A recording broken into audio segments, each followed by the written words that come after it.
الحمد لله الذي جعل الليل والنهار خلفة لمن أراد أن يذكر أو أراد شكورا. الحمد لله شكرا على نعمه التي تترى، نحمده سرا وجهرا وبالغداء والآصال. اللهم صل وسلم على سيدنا محمد، ما اتصلت العيون بنظر وتزخرفت الأرضون بالمطر، وحاج حاج واعتمر، ولبى وحلك ونحل، وطاف بالبيت العتيق وقبل الحجر.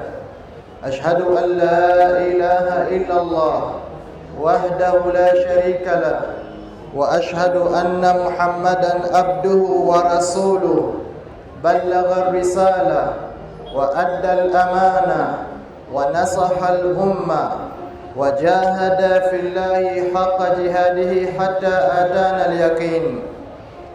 الحمد لله، أوصي نفسي وإياكم بتقوى الله عز وجل، تقوى الله التي لا يقبل غيرها ولا يرحم إلا أهلها ولا يثيب إلا عليها. أيها المؤمنون بالله، يقول الله تبارك وتعالى في كتابه العزيز: أعوذ بالله من الشيطان الرجيم، إن عدة الشهور عند الله 12 شهرا في كتاب الله يوم خلق السماوات والأرض، أربعة منهن حرم. وقال الله تبارك وتعالى: إن الصفا والمروة من شعائر الله، فمن حج البيت أو اعتمر فلا جناح عليه أن يطوف بهما. وقال الله تبارك وتعالى: والفجر وليال العشر والشفع والوتر والليل إذا يسر هل في ذلك قسم لذي حجر. Amatenda amaje vuga Allah tabaraka wa taala, tumwebaza Allah tabaraka wa taala atuwadde obulamu, atuwadde okutegeera, atusobosezza okuteekawo okumutendereza nga tuyitira mu kusaala, nga tuyitira mu kusiiba, nga tuyitira mu kusaddaaka, nga tuyitira mu kulabirira bakyala baffe n'okulabirira abaana baffe n'abaami baffe, n'okukola oluganda olulungi wakati waffe, n'okukola emirimu egya halaali egirimu okusiimisa Katonda waffe.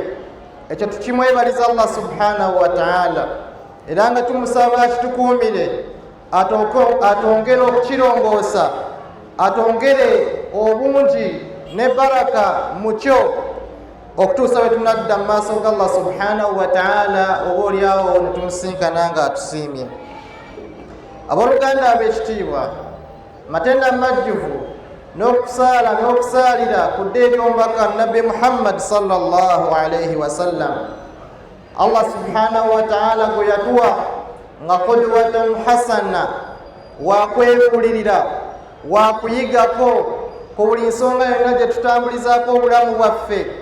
Owekitiibwa Nabbi sallallahu alayhi wa sallama, bwe tuba twagala okulya tubuuza yalyanga atya, bwe tuba twagala okwebaka twebuuza yeebakanga atya, bwe tuba twagala okutambula safaari twebuuza yatambulanga atya, bwe tuba twagala okusoma twebuuza yasomanga atya. Buli kyonna kye twetaaga okukola badde wa Allah subhanahu wa ta'ala, ne mu kuwasa n'okufumbirwa n'okukola emikwano n'okukola emirimu gyaffe gye tukola ng'abantu, egyo egirimu emigaso egidda mu bulamu bwaffe ku nsi, ne bwe tunadda mu maaso ga Allah subhanahu wa ta'ala. Owekitiibwa Nabbi Muhammad sallallahu alayhi wa sallam kyekyokwefulirira, kyekyokulabirako, kyekyokwesiimisa, yeri obuddiro, yeri okwebuuza, era yeri okusaba Allah subhanahu wa ta'ala atuluŋŋamye tutambulire ku nsomesa ye n'enneeyisa ye n'embuulirira ye n'okuluŋŋamya kwe okutuusa bwe tunadde eri Allah subhanahu wa ta'ala tumusabe atuwe empeera ennungi. Nkubiriza omwoyo gwange n'egyammwe mwenna okutya Katonda ekyo mukikola bulijjo naye okwongeramu amaanyi n'okwongera okukirongoosa. Abooluganda ab'ekitiibwa, mu ddiini mulimu season nga mmwe abasuubuzi era abakola emirimu egy'enjawulo we mulina season. N'omanya nti eno season yakuliza abaana ku masomero era abantu bino bye beetaaga. N'omanya eno season ya mikolo bwe giti era abantu kye beetaaga, kubanga Allah subhanahu wa ta'ala yateekawo obusuubuzi n'okukola emirimu egy'enjawulo nga kintu kya muwendo kya kitiibwa. Mwe abasobola okutuusaako abantu ebyo bye balinako obwetaavu mu bulamu bwabwe era obulamu bwabwe okubeera nga bwesiima. Ate ekiddako baddu ba Allah subhanahu wa ta'ala ne mubanga mukola emirimu okwongera okutuukiriza obuvunaanyizibwa bwammwe mu kuyambako ab'eŋŋanda zammwe, mu kulabirira bakyala bammwe, mu kulabirira abaami bammwe, mu kulabirira abaana bammwe, n'okukola ebyo ebirimu oba ebireetera okutya Katonda wammwe. N'olw'ensonga emirimu gye mukola mirimu gya bbeeyi eri Katonda, mirimu mirungi eri Katonda, era girimu empeera nnene, era girina ebyokulabirako bingi okuva ku nabbi waffe Muhammad sallallahu alaihi wasallam. Kuba naye yakolako emirimu nga mmwe gye mukola nga kirimu okutambula, era Allah subhanahu wa ta'ala yakuba ekyokulabirako ku ntambula ze baatambulanga ku mirembe gy'abannabbi, n'agamba liilaafi Quraish ilaafihim rihlata shitaa'i wassayf.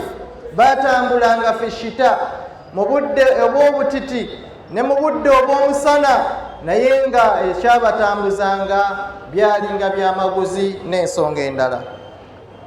Abaddu ba Katonda abalungi, wenjagala okubategeereza nti n'eddiini mulimu seasons ez'enjawulo, era Allah subhanahu wa ta'ala zaayogerako n'azitubuulira tutegeere obwetaavu bwaffe eri season ezo mu bulamu bwaffe n'okutuusa tunadde eri Allah subhanahu wa ta'ala. Mu season gye bayita mu Luwarabu mawsim oba mawasim, mawsimu lhajj, mawsimu ramadan, mawsimu ez'enjawulo, mulimu seasons ez'enjawulo. Okugeza right now season eriwo yagenda mu hijja, bantu kukola mirimu oba mikolo gya hijja. Eyo season Allah subhanahu wa ta'ala ajogerako mu Qur'an. Seasons ezimu tezijjanga nga zinnyo ziyinza okubeera nga nfunda ng'ebiseera by'esswala. Ekiseera eky'esswala Allah kye yayogerako, akaseera kalimu ensonga omuntu gye yeetaaga mu bulamu bwe. Allah yayogera ku myezi, ng'emyezi gya season shahru Ramadan, n'ayogera ku Ramadan nga it is a season, era n'abantu mubalaba mu by'obusuubuzi betuuka ku Ramadan baleeta ebintu bya Ramadan ne bamanya nti abantu baagala ebyokwambala, abantu bajja kwetaaga emmere, abantu balya nnyo chapati, abantu bakola nnyo kino. Season Allah subhanahu wa ta'ala n'atugamba ng'ayogera ku season eya hajj, n'agamba inna iddata shuhuri inda Allah yatuteerawo emyezi 12 naye n'ayogerako ku myezi ena. Eyo nayo season, kubanga emyezi gy'okugenda okukola hijja mulimu omwezi ogwa Shawwal n'omwezi ogwa Dhulqaada n'ennaku 10 ez'omwezi ogwa Dhulhajj. Eyo season Allah subhanahu wa ta'ala yalina ensonga lwaki yajogerako bw'atyo.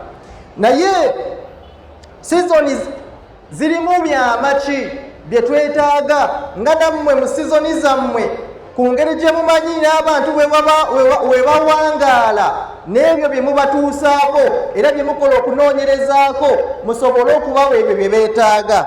Ne zino season za Allah subhanahu wa ta'ala ziyatukolera season mawasim inqadhi minan nar, season za kwenunula kuva mu muliro, mawasimul qurbu ila Allah, season za kubeera nga tusembera kumpi eri Katonda, mawasim nailul mahabba, season za kufuna kwagalwa kuva eri Allah subhanahu wa ta'ala, mawasimul ilmu wal ma'rifa, season za kumanya Katonda na za kumanya bigendererwa, mawasimul aghniya, tezirekayo bagagga, mawasimul fukara tezirekerera baavu ze sizoni ezigatta buli muntu mu byenfuna ebyo byafuna fi duniyahu wa ukhrahu byafuna mu ddiini ye ate nebyafuna mu duniya ye si mwana muto si muntu mukulu si mukyala si mwami si muntu afaanana atya si bakulembeze si be bakulembera sizoni za Allah subhanahu wa ta'ala ziyayogerako zibuna emigaso gyajo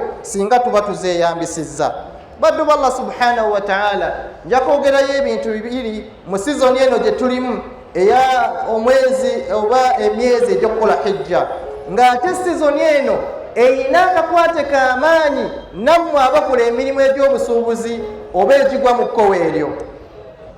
Allah subhanahu wa ta'ala yayogera ku Safa ne Marwa, olusozi olwa Safa ne Marwa, ate nga eno sizoni gye tulimu kibeere ekyokwebuulirira gye tuli ffenna.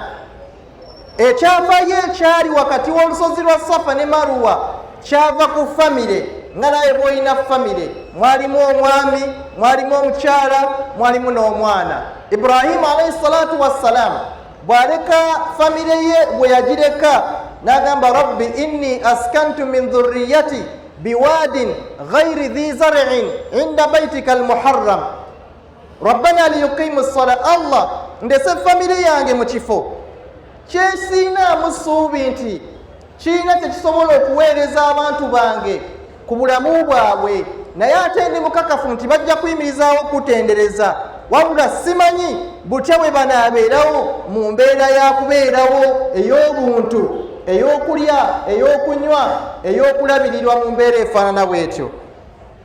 Hajara alayhi salatu wassalaamu bw'asigala mu kifo ekyo era nga babadde basomesa abawalimu bammwe, Allah subhanahu wa ta'ala olw'obwetaavu bw'omwana, Allah subhanahu wa ta'ala omwana n'akaaba, Hajara n'atambula ng'agenda ku Safa agenda ku Marwa, nga nammwe bwe mutambula buli kanaku n'ova wano n'ogenda e Kenya oyagala kulabirira mukyalawo, oyagala kulabirira mwanawo, n'ova wano n'ogenda eggulu, n'ova wano ne bakugamba nti kino kyekikola olwaleero, kino kyekirimu akasente, obeera mu safaari buli kaseera.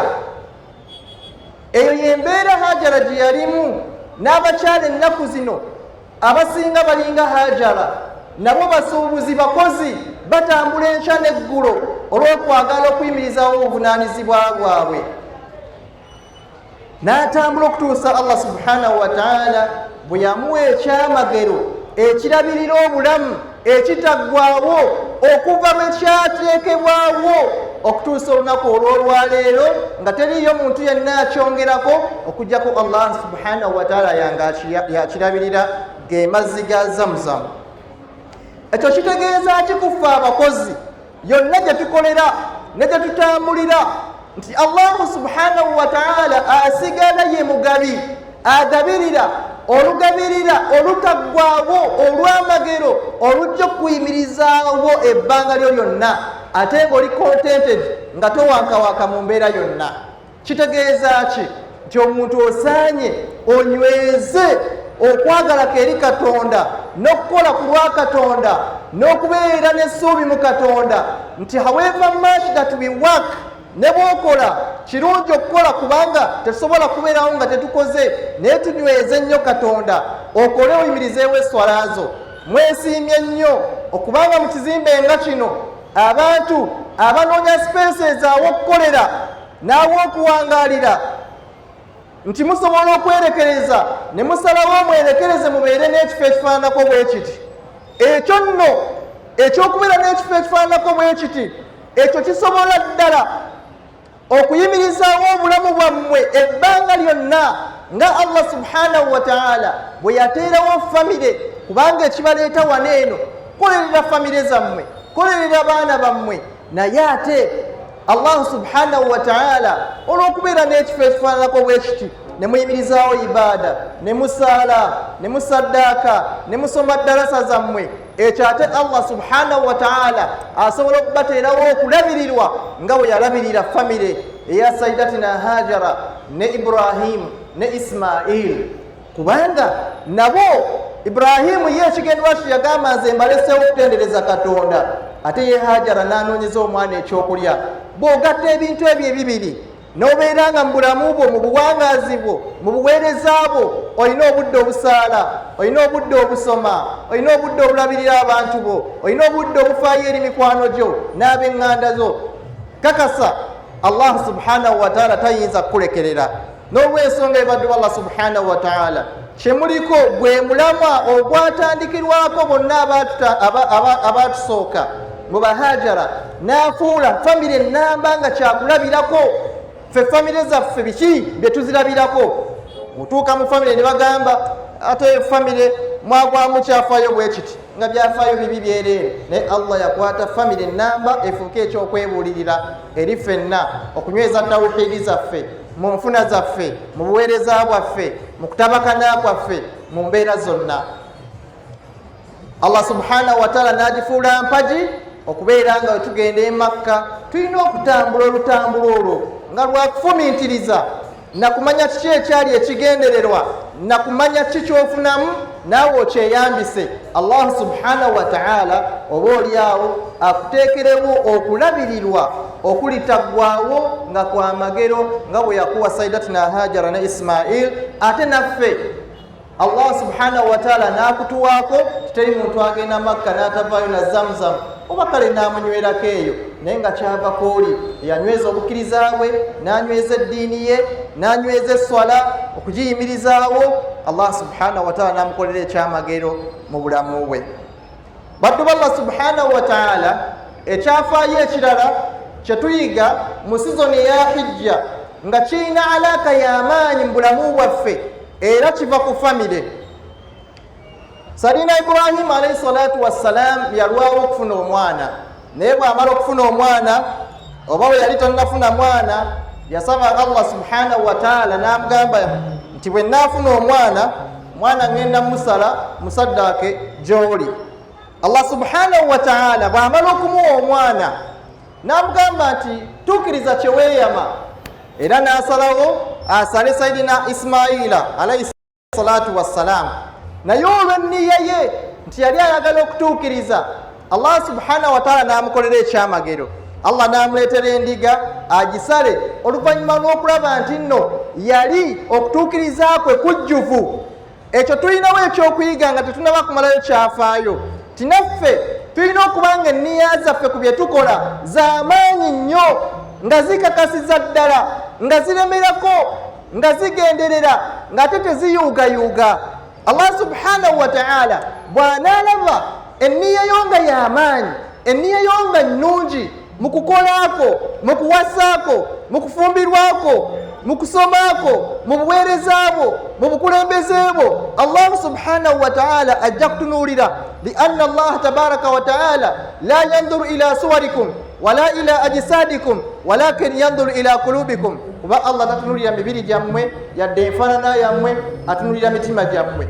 Oba osazeewo okukola, kola n'amaanyi, beera n'enniya nnungi, gaziya enniya yo okuyamba abaana bo, okuyamba abakyala bo, okuyamba ab'eŋŋanda zo, ebyo byonna birina kuba mu nniya. Gaziya enniya obeerenga mu kukolaako olinamu n'essuubi okuweereza umma.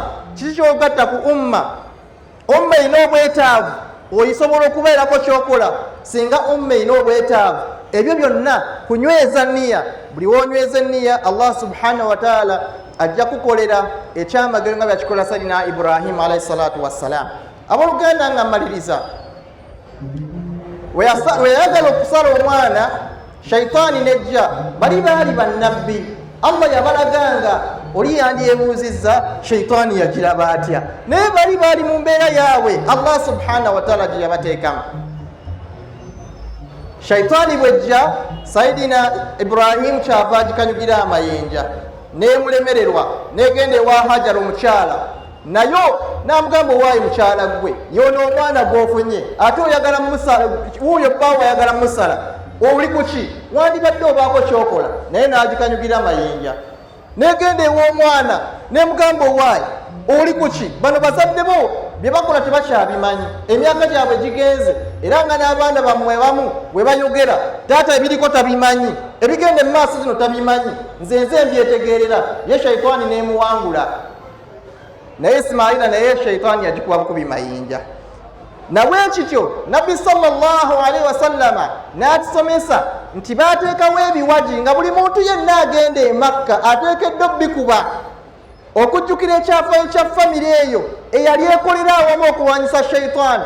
Maama alwanyisa shaitaani, taata alwanyisa shaitaani, n'omwana alwanyisa shaitaani.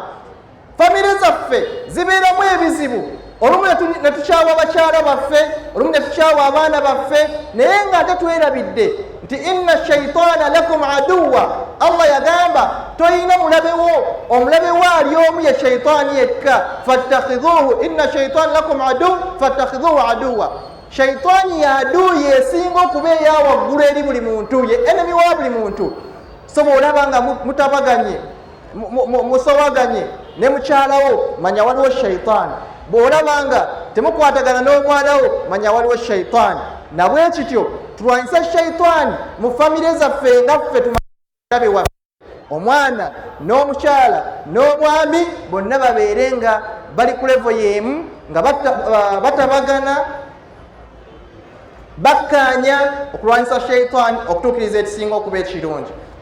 Naawe ali wano manya nti mu bikolwa byo shaitaani ayinza okulabankanya n'ekubuzaabuza oba n'ekuwugula, naye olina kunywerera ku mazima Allah subhanahu wa ta'ala akolere ekyenjawulo. Barakallahu lakum fil Qur'ani al-azim wa nafa'na bima fihi min al-ayati wa dhikri al-hakim wa thabbatana ala as-sirati al-mustaqim وأجارنا من خزي وعذابه الأليم. أقول قولي هذا أستغفر الله العظيم لي ولكم وللوالدين والجميع المسلمين والمؤمنين فاستغفروه إنه غفور رحيم وهو البر الكريم.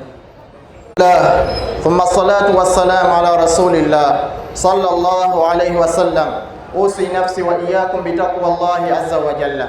Aboluganda abekitiibwa nga tumaliriza mbakubiriza nti buli Allah subhanahu wa ta'ala ayina seasons yatuteerawo mu ddiini fena tuziganyulwemu, naye mbawaddeyo akatono mu season eno eya hijja nga tukuba ekyokulabirako ku famire ezo ze tulabyeko. Tufunemu ebyokwebuulirira, tuyimirizeewo ibaada, tuyimirizeewo ebifo byaffe bye tusaaliramu, n'ewaka naye tusaale, n'okukola tukole n'amaanyi, n'enniya zaffe tuziruŋŋamye zibeere z'amaanyi, zibeere ennungi, zibeere engazi.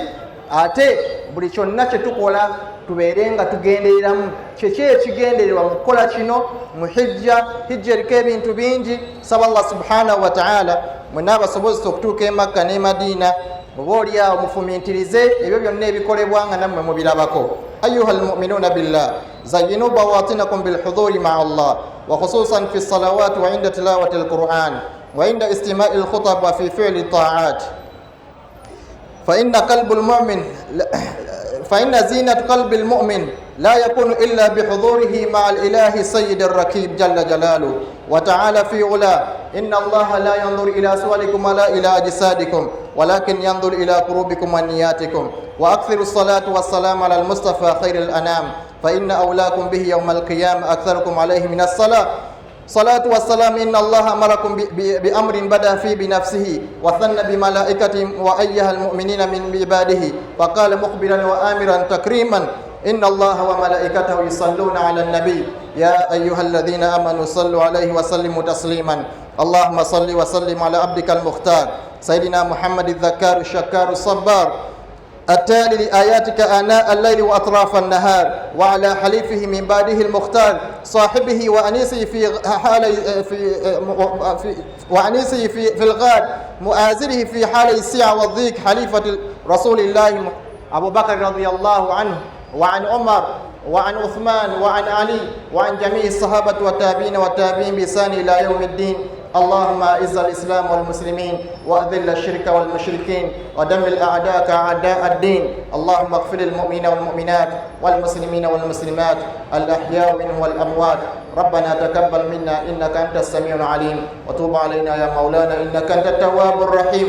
ربنا اغفر لنا ولإخواننا الذين سبقونا بالإيمان ولا تجعل في قلوبنا غلا للذين آمنوا ربنا إنك رؤوف رحيم. عباد الله إن الله يأمركم بالعدل والإحسان وإيتاء ذي القربى وينهى عن الفحشاء والمنكر والبغي يعظكم لعلكم تذكرون. فاذكروا الله يذكركم ولذكر الله أكبر. وأقم الصلاة إن الصلاة كانت على المؤمنين كتابا موقوتا.